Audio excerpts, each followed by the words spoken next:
When parents discipline is another time we draw from our past.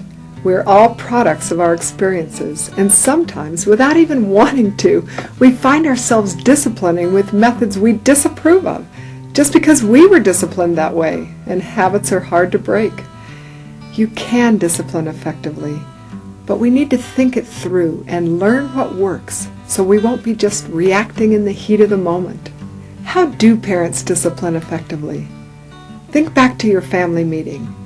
When children's opinions are heard and incorporated with the parents' ideas, the whole perspective of discipline changes. It becomes a shared process. Okay, now that we've got jobs assigned, we need to establish consequences. What's going to happen if we don't get our jobs done? They have to do another one on Saturday. Do an extra job on Saturday. Seems like a good idea. Okay, but what if they don't do the extra job either? Then I think they should have to miss an activity that they want to go to. A special activity that they want to go to. Right. So the first consequence is the extra job on Saturday, and the second consequence, if you don't get the extra job done, is missing an activity that you want to go to. Is everybody agreed on this consequence for not doing their jobs? Yeah, those Sounds good. I like making rules and consequences because then if I feel like I made the consequence, then when I break the rule and I get punished, I don't feel like it's unfair, and I don't have any resentment toward my parents because I know that I thought that consequence was just. Learning to obey by experiencing consequences teaches children that in life there are rules, at home, at school, and in the community. And when rules are disobeyed, consequences follow. All family members can decide in advance what should be the consequence for disobeying family rules.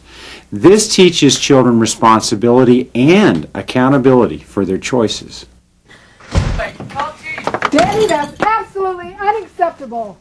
There's no volleyball for you tomorrow. Well, Mom... Listen, you made the choice, you pay the consequence, Dan. You know, we don't want to get hung up on a long list of rules and their consequences, though, because then that puts parents in a position of being like policemen trying to enforce a fair punishment for every rule that's disobeyed. We have two basic rules: be kind and obey. Everything falls into those two rules. The best way to discipline, though, is to, when the children are young, take the time to explain to them why they need to obey and why they need to be kind. Okay, Ben, honey, we always use a cup. We pour into a cup because there are germs from your body that other people will have, and that might make them sick, and we don't want to do that, sweet boy. We always use a cup. And then when they get a little bit older, then usually all you need to do is say, make the right choice, and they understand. If when they're young they're still disobeying and they don't choose the right, then you count. We do. We count to 3.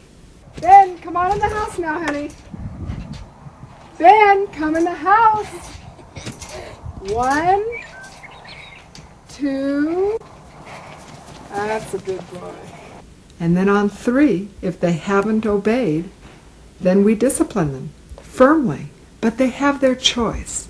They can obey on 1, they can obey on 2, they can obey fast or slow. And I think this helps them feel like they have some responsibility, they have some freedom in there and some choices to make.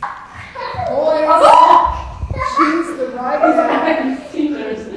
1. I'm going. I'm trying to leave. Ow! Ow! 2. Ow! 3. We're going to establish a family rule about curfew. Be home by 9. Be home by 9. I don't think so. 12:30, I think. 12:30, Elise. Okay, I don't think just a set time is the very best decision. What would you think about, like, customizing the date time? I think that every time that a young man comes to take the girl out, then we can say, where are you going? Okay. And then kind of commit to a time that they're going to come in. Now we need the consequence. Okay. What happens What's a if you good don't idea? make it in? Burger at the stake! Oh, help me! Help me! Oh, help me!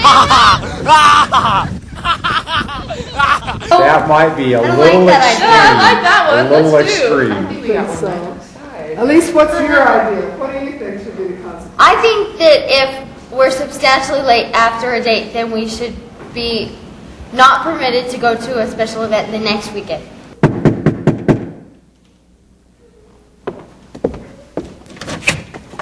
Hi. Hi. How you doing? Pretty good. You look great. So what are your plans for tonight? We're gonna go get something to eat, and then we're gonna go to my house. A bunch of people are getting together to watch a movie. Oh, fun. Good. So when are you going to put the movie on? Probably 9:30. 9:30, so probably be home midnight? That's good. Okay. Okay. Good. Like that. Have a good time. We will. Love you. Bye. Bye-bye. A children's hospital is dedicating an entire wing to Granny Wendy. Brad? Yes. You're missing it.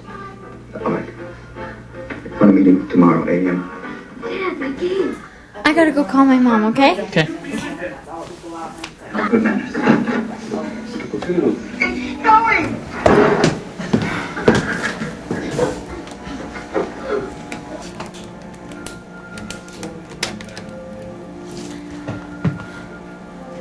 Hi, Mom. This is Elise. Yeah, the movie isn't quite over yet. It has about a half hour left. Is it okay if I stay until it's over? Okay, thank you. All right, I'll see you at about 12:30 then, okay? Okay, I love you. Bye. A children's hospital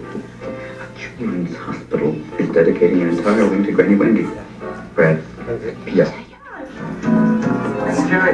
Jack, Jim, I said that. I want you to take the video camera, go to the game ahead of me, film what I miss. Can I say so?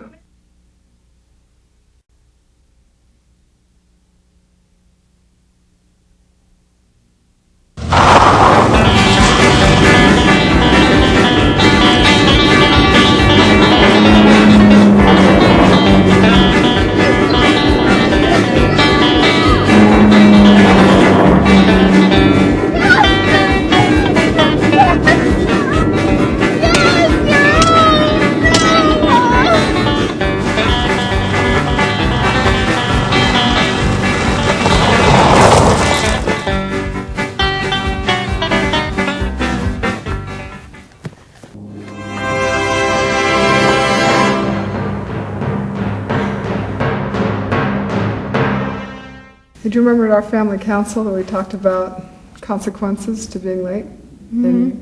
And you made decisions about what would happen? Mm-hmm. So what does this mean? Means that I can't go to the basketball game. No basketball game next week. Those are choices that you made, honey. You love it. I'm sorry. Offering children choices is another way to effectively discipline. When young people are given choices of how they'd like to resolve a problem, they keep their self-respect, they learn to be in control and to make wise choices.